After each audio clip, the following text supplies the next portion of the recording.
사실 의원님께서는 그 법조인 출신이시고 검찰 개혁 굉장히 그 민변에 계실 때 적극적으로 활동을 많이 하셨던 분인데 방금 전에 속보가 나온 것이 그 내란 특검팀의 윤석열 체포 영장에 대해서 도무지 납득할 수 없는 조치다 이런 주장을 하고 나섰어요.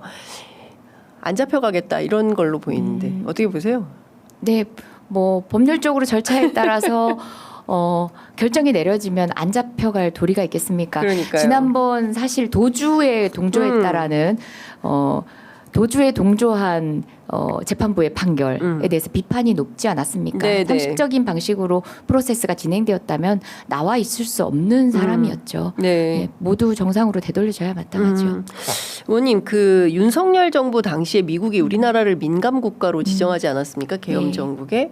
이 문제는 조만간 해결이 되겠습니까? 아니면 어떻게 봐야 됩니까? 사실 그 윤석열 정부가 유지되는 것보다는 해결의 가능성이 높아진 건 사실입니다. 네. 왜냐하면 이것 지적 자체가 대통령이 공공연하게 자체 핵무장을 들고 나왔고 또 거듭 그 캠프 데이비드 합의에서 네. 거듭 니네 이런 얘기는 하지 마라. NPT 체제하에서 국제사회가 요구되는 바로 그 의무를 다하라라고 명기까지 네. 했음에도 불구하고 그 이후에도 미국 측에 의해서 정보를 수집했는데 여러 측면에서의 계속 섣부른 시도가 윤석열 정부에 의해서 있었던 네. 거예요. 이건 예. 제가 미 상원을 통해서 확인한 내용입니다. 미 상원. 네네. 예.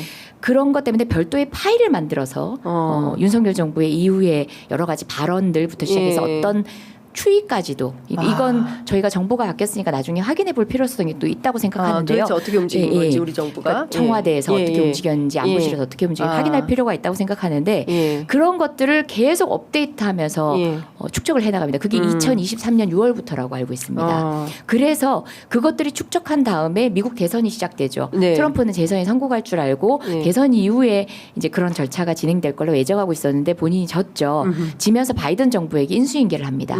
그래서 2024년 말에 사실상 그 정보를 바탕으로 해서 한국을 신뢰할 수 없는 상황에 대한 일응의 결론을 내렸고 네. 1차적 조치로서 그 결국 민간국가 지정이 예, 예, 있었던 예, 거죠. 예, 예. 그걸 1월 달에 이제 잠정적으로 결정을 하면서 바이든 정부에게 인수인계를 했다고 하더라고요. 네.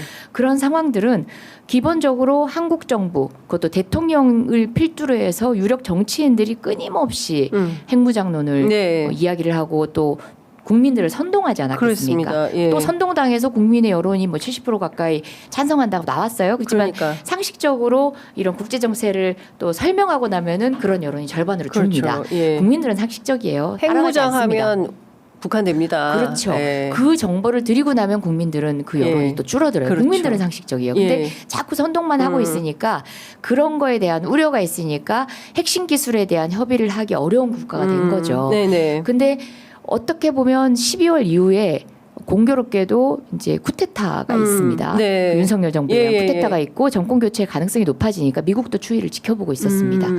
그렇지만 미국으로서는 네. 여전히 한국 정부의 그런 시도들이 네. 곳곳에 이제 관료적으로는 남아 있을 테고 온전히 해소된 게 아니라는 점을 우리는 설득할 필요가 있어요. 그래서 그런 어려움을 안고 출발하는 건 사실입니다. 네, 하지만 네. 윤석열 정부가 유지되는 것보다는 정권이 바뀌었다는 사실은 미국에게는 네. 또 다른 시그널이 되는 건 분명하고 그때 당시에 여당이 뭐라 그랬습니까? 정부도 이거 뭐 별거 아니다. 기술적인 문제고 한두 개 에피소드의 문제다라는 식으로 얘기를 했어요. 네네. 근데 결코 그런 문제가 아니었다고 누차 주장한 게 우리 네. 외통이었거든요. 예, 예. 근데 결국은 이게 그렇게 만만한 문제는 아니었던 거죠.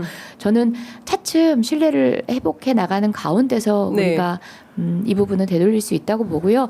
뿐만 아니라 이제 전체적인 레토릭으로 민간 국가를 지정한 것과 세부 협력에 의해서는 조금 달라질 수 있도록 저희도 약간 전략적인 묘미를 발휘할 수 있도록 좀 네. 섬세한 접근을 하는 게 필요한 것 같아요. 그러니까 민감 국가에서 해제되는 데는 상당한 시간이 네. 걸릴 수도 있을 네, 것이다. 네. 예, 알겠습니다. 그렇지만 조금은 굉장히 예.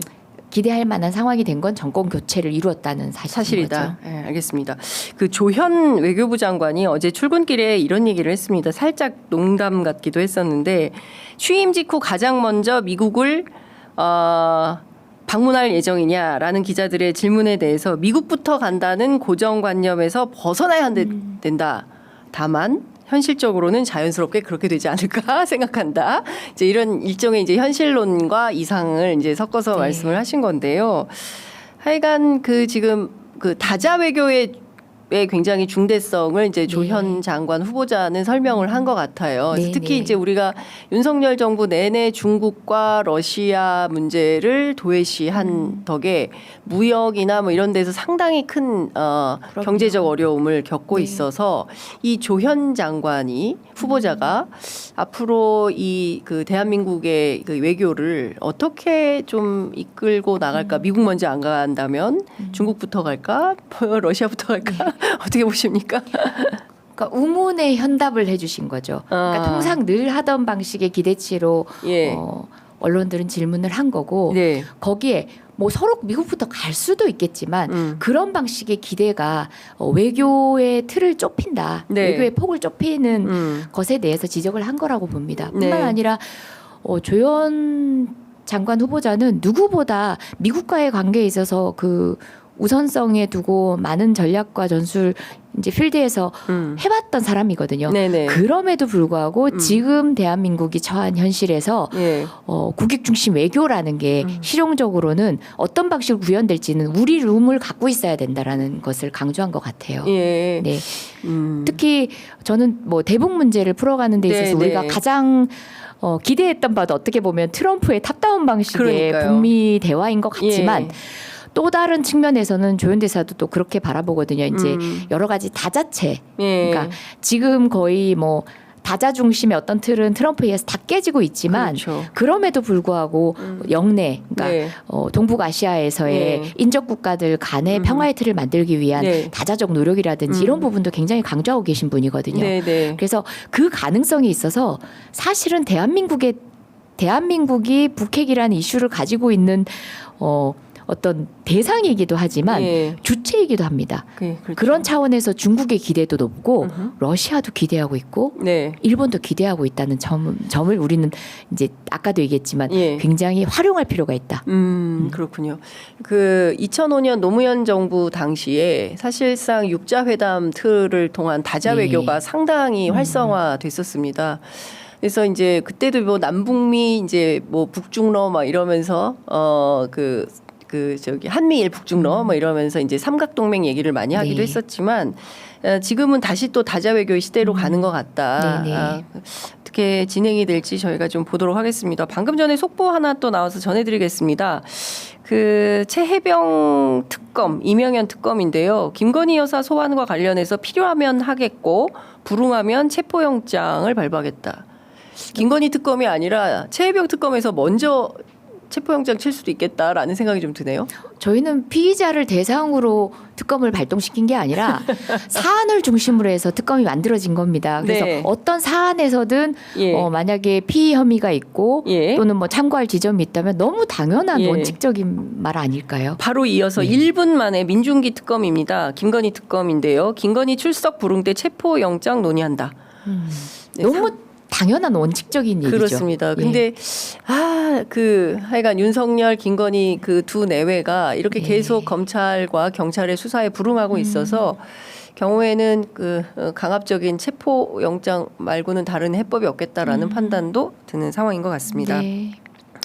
오늘 춤부터 국제 정세까지 네. 예, 다종다기한 의원님 말씀을 좀 들어봤습니다. 자주 나오세요. 네, 자주 불러주십시오. 예, 자주 모시겠습니다. 네, 네. 오늘 말씀은 여기까지 듣겠습니다. 네. 고맙습니다. 고맙습니다.